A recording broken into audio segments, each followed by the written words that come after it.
This program on investing under regulation crowdfunding is not investment advice. Rising with the crowd, power unbound, change makers lead where hope is found. Superpowers for good, shaping the fate. Investors and dreamers open the gate. Supercross stands loud, proud and true, building tomorrow for me and you. Welcome to the Super Crowd presents Superpowers for Good, and I am really excited to share with you today. We've got someone who is a very successful Hollywood actor who has been in lots of shows you've seen, and has become an independent filmmaker working on a new film that you have an opportunity to back. You do not want to miss this episode, so stick around. Mark, welcome to the show. We're thrilled to have you. Thank you for having me on. Yeah, so folks, today I didn't properly introduce Mark. Mark is Mark Elias. He's a filmmaker. He's currently working on a project called We Could Be Heroes. But Mark, I think a lot of people are going to look at your face and they say, familiar face. Where do I know him from? Tell us about some of the shows that you've been in. Man, I think my very first TV credit, which I was so lucky to get in the door for, was in like CSI. And I think it was not even a line in some flashback to Las Vegas. And then I had a small recurring on Justified, which was like a big FX show with Timothy Olyphant. And gosh, what else? Castle, Criminal Minds. I did Southland, Teen Wolf. I was the first Wendigo on Teen Wolf. And then the Ryan Murphy franchise, 911, and then pivoted from there also to 911 Lone Star, where I had about 13 episodes as one of the main EMTs working with Liv Tyler and Rob Lowe. So kind of just built credits, little indie films and smaller TV roles to get bigger and bigger TV roles, and at the same time segued into telling stories that I feel like are impactful and creating projects that I think can help make a difference. That really is so exciting. We're honored to have you on the show. My gosh, that kind of genuine Hollywood experience is rare. And wow, that kind of experience, right? Just being on the set around people who are creating network television shows, right?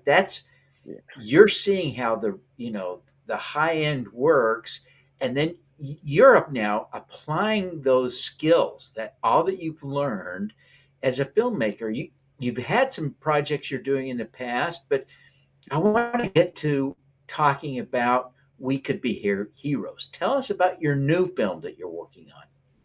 Sure. Yeah. It's I think the big thing for me is when I am going to make an indie film, I know how long it takes, and I know that it's hard. Fundraising is hard, so it has to be a story or a message that really, really sticks with you.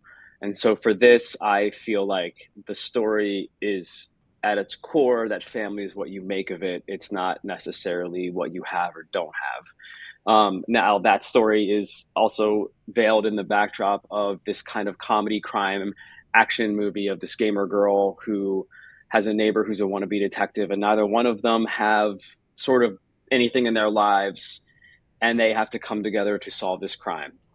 Is really kind of the bigger story that's in this kernel of family is what you make of it. So at the end, it's heartfelt, it's sincere, it's honest, but also we have this like fun element to it of like it's an odd couple crime solving duo, and there's actiony stuff, and it's got a lot of laughs in it. So I hope that it's something that can impact people and make a difference, but also be something that is wildly entertaining. Well, I think it has great potential to be, as you say, very entertaining. Wildly entertaining. It's a great plot that you've created, and some of this is public. Maybe we can tell folks a little bit about the plot of the the young gamer who loses her console. Tell us a little bit about that. I mean, because I think the premise is really fun. Yeah, it's I think that it's always for me a small story well told. And I came up with what if there's this young 14-year-old gamer girl whose console is mysteriously stolen. And it's not just anyone, it's something her brother gave her, so it has sentimental value. And so there's this precocious, smart alecky, quick-witted gamer girl who's in great and she's incredible at gaming, but in real life, she just can't admit that she needs help. And then like the odd couple thing of what if you've got this like 30 something sort of neurotic wannabe detective who's really too neurotic to leave his home, and she has to go to him because he's the neighbor, she's the only person he knows. He gets fired from his job and she's offering him money, so he has to take the job, and their relationship develops to very like brother and sistery over time.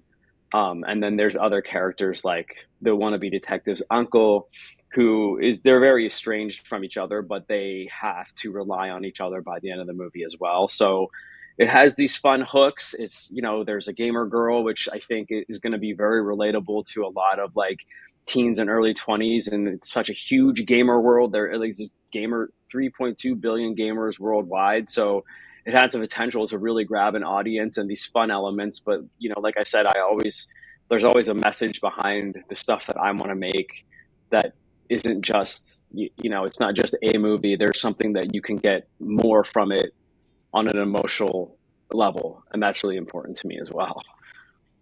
Well, and I think that it's a compelling message in terms of that family dynamic, creating those relationships, but such a fun context.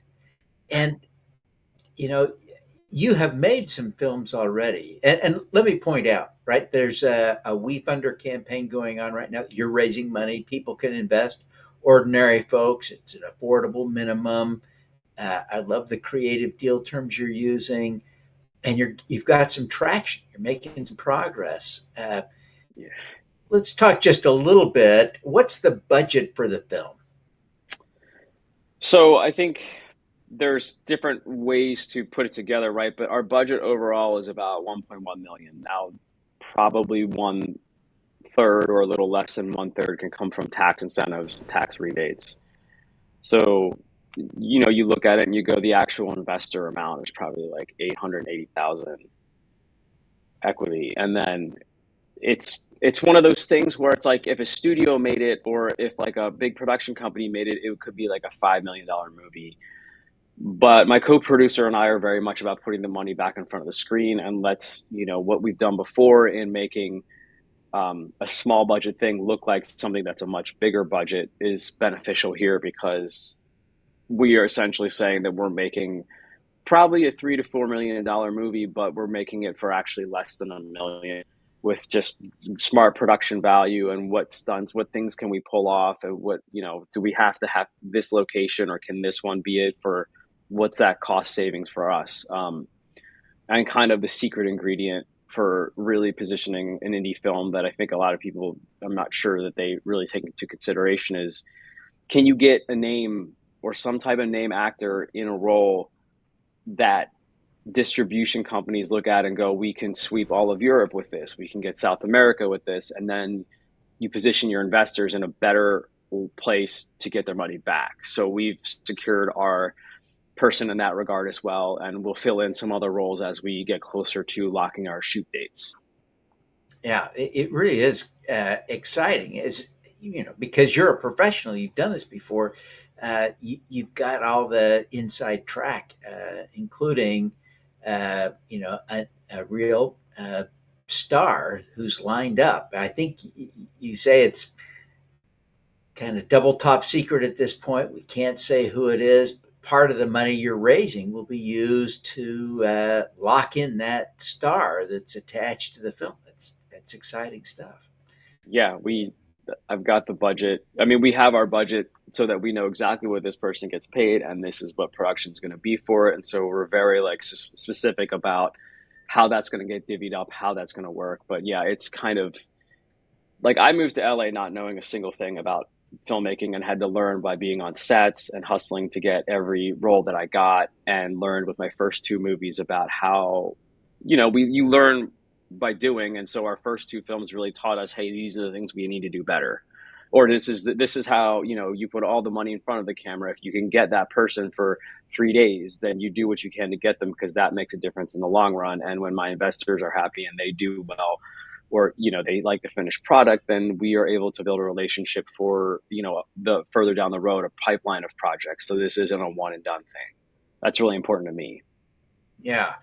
And let's talk a little bit about some of what you've done in the past in terms of filmmaking, and in addition to some of what you've done, maybe you can give us some examples of some of the small budget films that have been quite successful, because I think there really is a track record out there of profitable films that have small budgets, right? It's crazy, because especially when you hear people say like, oh, like, I mean, film is inherently a risky investment, but like, how are you? My question is, like, coming from, my family's not from the entertainment industry, they're business, and so coming from that is like, how do you position it in the best way to be profitable? If you're like, I saw this great little indie film called Thelma recently, and they stacked the cast pretty good. And you look, I'm like, this was shot all in my neighborhood, and you look at the location, and like one location that was probably cost something was the hospital. Otherwise, it just, like, those jump out at me, because that again is like a heartfelt story, and I'm never one that's like, oh, it needs to have 5 different explosions in it for me to think that it's like a good movie. I'm like, what is the story behind this? And that was, the first two movies, like, my characters are very much out, like, people that are on the outside looking in, they're outsiders. And that comes in different ways. Like, if they're on the spectrum, is it, somebody struggling with their sexual identity, something like that. It's always about finding your place in the world. And like, these characters and We Could Be Heroes are very much doing the same thing, but in a much different, different genre, a different style. So yeah, that's pretty important to me. But I get excited when I find these little movies that, like, other people aren't even talking about, and I'm like, yeah, I know, like, the next Superman came out or whatever, but this movie is such a great little story, and the really good ones, like a Winter's Bone just carries through. You watch that today, and you're still like, wow, that's a really impactful film that probably, if you look at it, you're like, I don't know. Yeah, they paid for Jennifer Lawrence, but what else? All those locations you can get for free. Like, it really is about the story. You cannot make a good movie with a bad script. Yeah. And it really is exciting, with all the digital distribution options today. When you're talking about getting a return on a sub $1 million budget, there are a lot of options. So this is an exciting time to be a filmmaker, an exciting time for folks to be investing in your business and in your film. And I would just note, we've got on the screen a short link to the campaign on Wefunder, s4g.biz/heroes. That's s4g.biz/heroes. Will take you right to the Wefunder campaign. Mark, we got to take a quick break. Forgive me, but we'll be right back. Folks, we're here today with Mark Elias. He is a filmmaker, actor with a lot of great credits from Hollywood, now making an independent film, and he's raising on Wefunder. I encourage you to check that out. But we're going to take a quick break, and when we come back, we'll talk to Mark about his superpower. So stick around. You don't want to miss this. Download a free copy of How to Make Money with Impact Crowdfunding, the book Sarah Hanks describes as a fantastic overview, not just of crowdfunding investing, but of investing in general. Andrew Savickas raved, "This book offers unparalleled insights for anyone looking to make a difference." Scan the QR code to get your copy. Save the date for Super Green Live, the global event on sustainability and green innovation, January 22nd through 24th, 2026.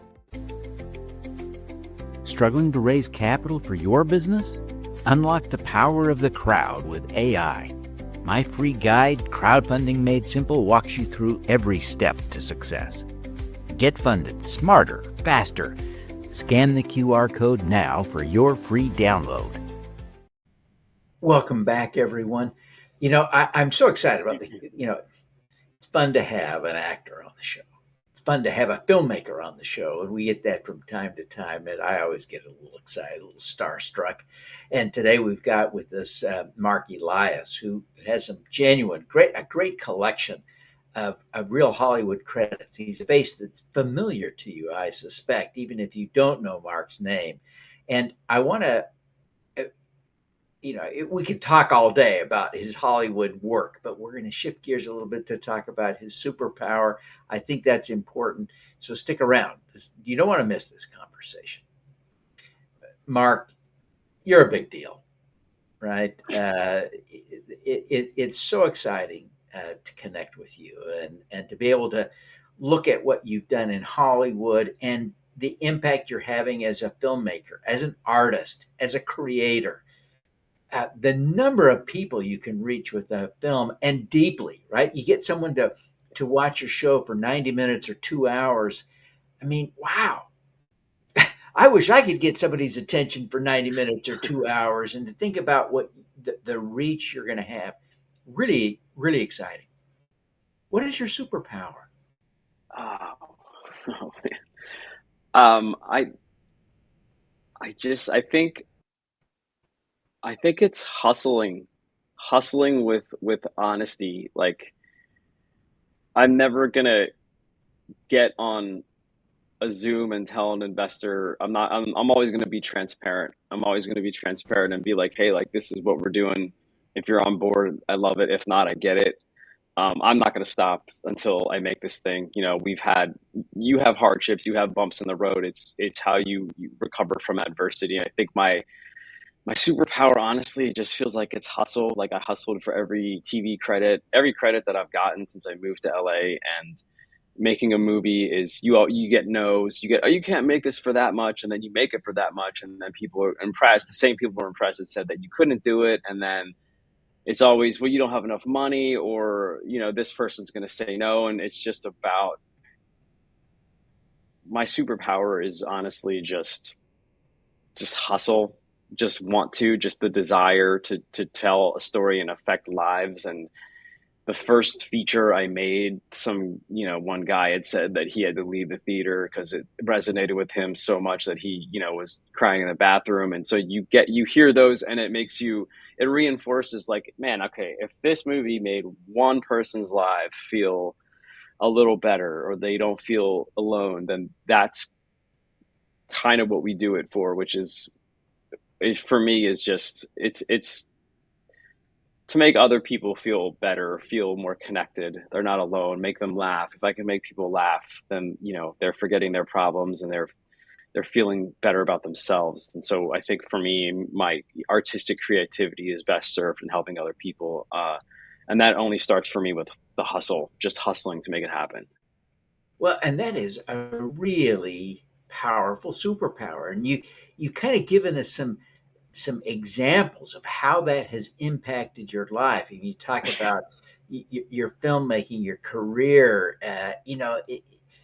That hustle is really essential. I wonder if you could think of an example, because I'm really curious, and so I suspect I'm not the only one, right?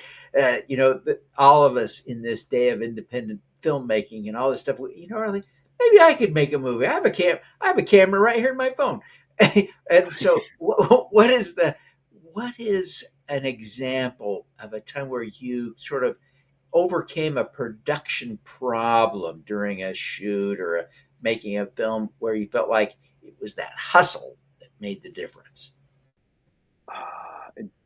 I mean, partially it's this, the hustling is the money raising. And when you go a month without getting anything, you got to, like, pivot and find different ways. Once you get into production, every day is costing a production X amount of dollars, and that's not a small number. So it becomes like, we lost tomorrow's location. What is it that we really need out of that location? Is it danger? Is it a homely feeling? How do we replace that on the fly? You can't get this car that we need. Do we need that type of car? What is the essence that we need from that car that we get from somewhere else? So it's like problem solving on the fly, And that is just, it's about never taking no for an answer. Like the hardest part of filmmaking for me is just saying, yes, I'm going to do it. Because once you say yes, then every no, it just is another no getting closer to another yes, from funding to production to post-production.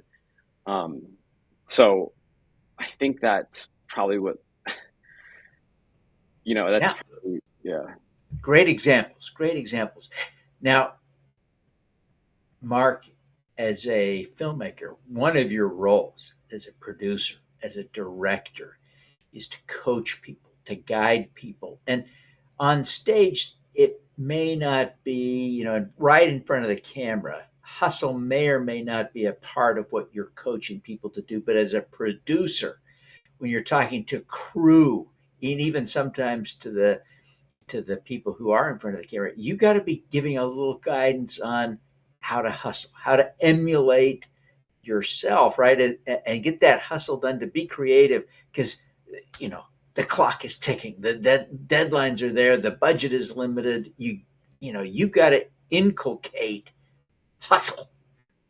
How do you coach people to hustle a little more like you? I think a lot of it is that you bring people on because you like them and they're good at what they do. And when the clock is ticking, it's about knowing how people tick to get them motivated if they're not, and always keeping people upbeat. A lot of it's about being a leader as a cheerleader, and making people feel good about themselves and connecting with them on like a human level. So it's not just, it's always about the collaborative process. The guy that's lighting a scene is a creative person too. It's all about, I think, empowering people that, if they have a great idea, it doesn't matter if you're a makeup artist, bring your ideas, your creativity to the table, and that empowers people to be the best that they can be and make that project memorable. Like the first two ones, nobody was getting rich off of them. They're getting paychecks, but can we, we want people to feel valued, and that always brings out the best in them. So that's kind of the aim. That's my goal, is always, how can we bring out the best in everybody, because they're there for a reason. Yeah. Well, this is kind of an exciting time for independent filmmakers like you. I kind of want to circle back a little bit to some of these business aspects, if you'll forgive me. But, I have a good friend from 25 years ago who attended film school at USC. Very serious filmmaker, trying to make it go in the world. And the reality was, he couldn't pull it off. He wasn't able to do it, despite a real passion for it, despite a real, some high quality training and preparation. What do you see as being sort of some of the enabling technologies? What's evolving that makes independent filmmaking somewhat more profitable, doable in 2025 than 25 years ago?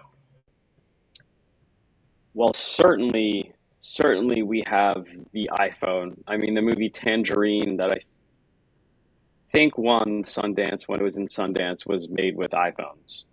And that same filmmaker won the Oscar for Best Picture last year as an independent film. So independent films are on the rise, and people are looking to them again, because this indie film just won the Oscar. But there's the technology that we have now. Is the truth is, you can tell a great story. Again, it's always about the story.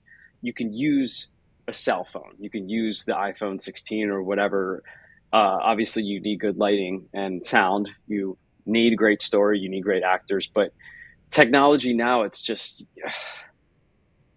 it can do so much for you, that if you can tell a great story on a shoestring budget, it's even easier now. Like, it's not about film, it's about digital media. It's about just backup hard drives to put extra, if you want 5 extra takes, you can put that on there, and you're not going to have to go buy more film from a film store like 20 years ago, right? Like it's never been easier to make a great film, and it's going to only get even easier with AI. Yeah. It's exciting to think about what all this means for us. As we wrap up here, Mark, tell us where people can go to learn more about the investment opportunity and the film, everything else. And people want to know how to follow you on social media, how to connect with you. What's the deal? Sure. Yeah. So We Could Be Heroes posted on Wefunder, which I believe is wefunder.com/we.could.be-heroes, film. And then also my social media on Instagram is @MarkElias. I'm on LinkedIn as well. I try and use those. I'm forcing my way into TikTok. But I usually I'm on those social media platforms, and yeah, just pushing out the Wefunder to as many eyeballs as possible. Perfect. And s4g.biz/heroes is the short link. Mark, we want to see you succeed. Good luck with everything. Thank you so much. All righty, now let's do some good.